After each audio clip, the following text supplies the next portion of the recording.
Russia has accused Ukraine of thwarting peace talks by escalating air attacks. It comes as Germany says Kyiv is now free to use Western-supplied weapons to hit military targets deep inside Russia.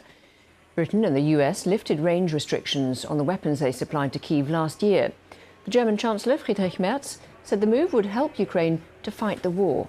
The comments from Germany follow a blistering series of attacks on Ukraine over the weekend, in which Russia launched hundreds of drones, along with at least 9 cruise missiles.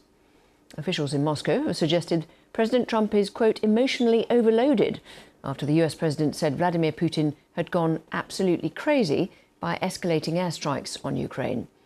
A little earlier, I heard from Victoria Vdovichenko, programme leader of the Future for Ukraine project at Cambridge University, to get her response to the German Chancellor's comments and what difference she thinks it will make to the Ukrainian war effort.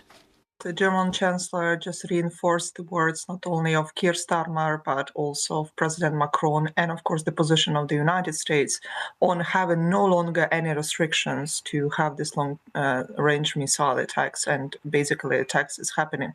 Because to be precisely what you said, it's not only more than 300 Shaheds, it's actually 900 Shaheds in the last 3 days that were launched on civilians. To be precisely, not only on Kyiv capital, where basically there were combination attacks with missiles, but also in many other major cities. And basically, there was actually the celebrations of Kyiv, what we say birthday, so when anniversary of the city comes.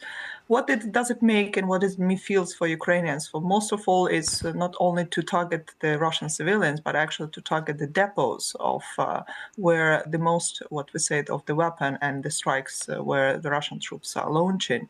That will be definitely the game changer. And of course, if the United States President Donald Trump words going to be true, of course, Ukraine would love to see those sanctions to be in action, because it was promised already since May 12th, when no ceasefire from the Russian troops and the Russian position was reaffirmed. So therefore, sanctions didn't happen that time. We hope they're going to be happen at the beginning of June, if supposedly, understandably, when the Congress is going to be out of its holidays and can vote for such sanctions, led by Lindsey Graham, to be in action. Yeah, I mean, you mentioned President Trump then. Do you think there's anything significant about the change in his rhetoric regarding Mr. Putin?